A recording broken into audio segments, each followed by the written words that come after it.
নমস্কার। পত্রিকা থেকে কবিতা পাঠ এই পর্বে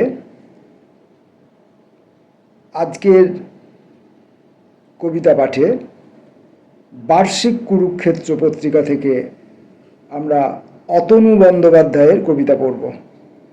দূরবর্তী দরজার দিকে অতনু বন্দ্যোপাধ্যায়।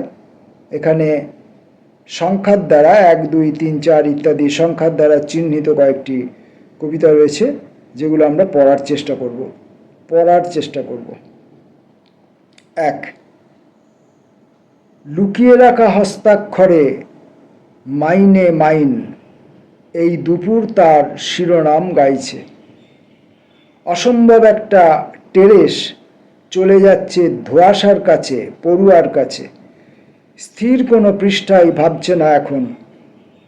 পায়রার লাগা খোয়ানো জোয়ার, ঘড়ি খুলে রাখলো টেবিল, চেয়ারে সরানো ধুলোবালির দিকে। 2.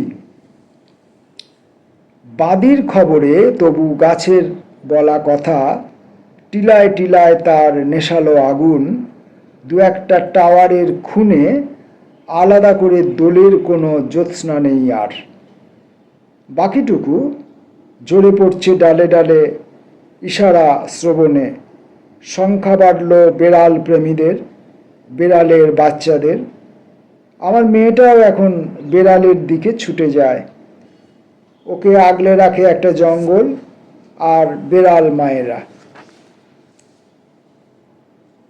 3 নম্বর কবিতা। সন্ধ্যা ছেড়ে চলে যাচ্ছে কনভয়। গুঁজে দেওয়া রাইফেলের ডগায় এখনো জিভের উষ্ণতা।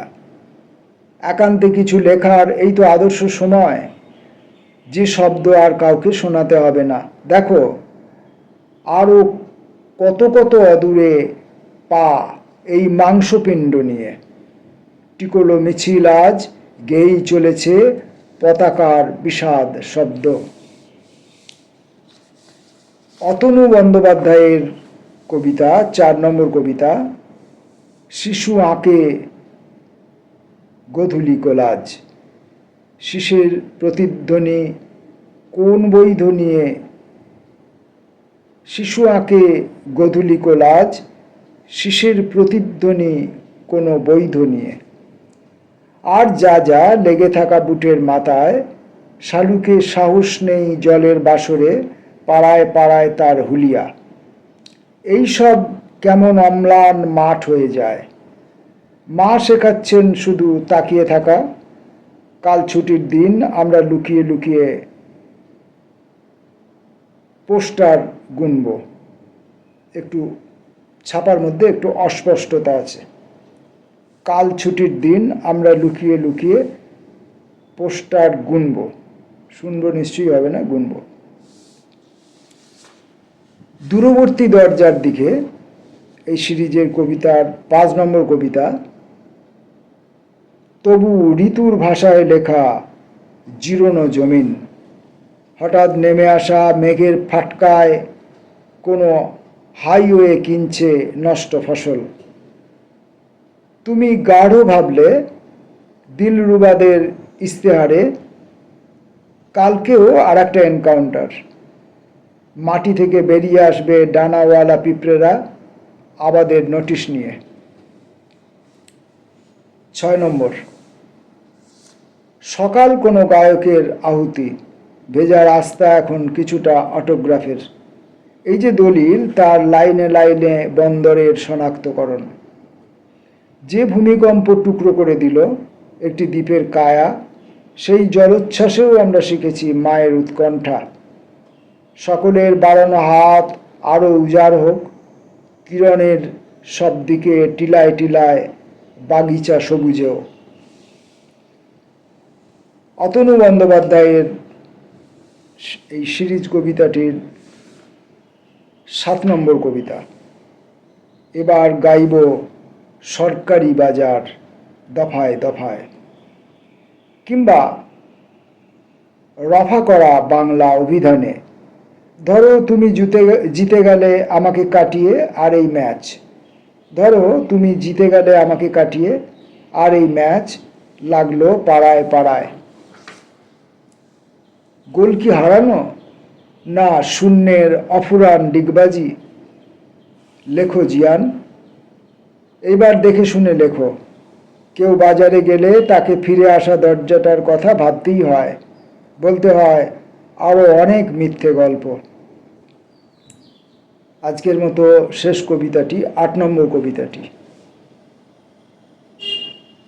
ছবি হয়ে উঠছে দেশলাই চুয়ানো শীতের দানায়, তুলোপার পোস্টকার্ড বাড়ি, আমি তার অনিবার্য পশমের অপেক্ষায়। তোমার অবসর দুলছে অসমাপ্ত একতারায়, ইস্তেহারে পাল্টাচ্ছে দ্রুত, ইস্তেহারে পাল্টাচ্ছে দ্রুত প্ররোচনার নিঃসঙ্গ শিহরণে। যখন ঝোড়ার জলে ফুটল রামধনু, আমাদের ছোট ছোট রাগানো আফসোস আর রাঙালির অবুঝ স্টেশন দূরবর্তী দরজার দিকে। এই নামে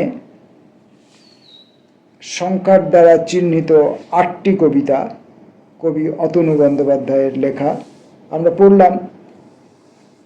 কবিতা পাঠে এসে আমরা যে বিবিধ রকমের কবিতা পড়ি, এগুলো হচ্ছে এক্সপেরিমেন্টাল লেখালেখি, এগুলো হচ্ছে প্রচলিত ধারা থেকে বেরিয়ে গিয়ে অন্যরকম করে ভাবনা করার বিষয়, অন্যরকম করে দেখবার চোখ, অন্যরকম করে বলবার উচ্চারণ, অন্যরকম করে বাক্য বিন্যাসের প্রণালী, শব্দকে আরেকটি শব্দের সঙ্গে অন্যরকমভাবে পরিচয় করিয়ে দেওয়ার প্রণালী এবং ইত্যাদি এইসব লেখার মধ্যে থাকে। তাই নতুন পাঠক, আমার মতো যারা নতুন এবং অদক্ষ পাঠক, যদি আর কেউ থাকেন আমার মতো নতুন এবং অদক্ষ পাঠক, তাদের এই কবিতাগুলো প্রথম পাঠে হোঁচট খাওয়াটা খুব স্বাভাবিক। কিন্তু হোঁচট যে আমি খাচ্ছি এটা তো আপনারা যখন শুনছেন বা দেখছেন ভিডিওটি তখন অনুভব করতে পারছেন, কিন্তু এই পাঠের সময় যে এই প্রত্যেকটি নতুনত্বের হোঁচট খাওয়ার সঙ্গে সঙ্গে আমি যে আনন্দ অনুভব করছি সেটা হয়তো আপনারা টের পাচ্ছেন না। আমি যে আনন্দ অনুভব করছি, আমি যে অজানাকে জানবার আনন্দ পাচ্ছি, আমি যে অচেনাকে চেনবার আনন্দ পাচ্ছি, আমি যে অসম্ভবকে সম্ভব করে তোলার আনন্দ পাচ্ছি, এগুলো আমাকে বেশ একটা নতুন কিছু করবার সাহস যোগায়। যদিও পারি না, কারণ সাহস আমাকে নেয় না, আমাকে গ্রহণ করে না, সে আমাকে যোগ্য মনে করে না। আমরা আজকে অতনু বন্দ্যোপাধ্যায়ের কবিতা পড়লাম, আসবো পরের দিন অন্য কোনো কবির অন্য কোনো কবিতা নিয়ে। ততক্ষণের জন্য নমস্কার।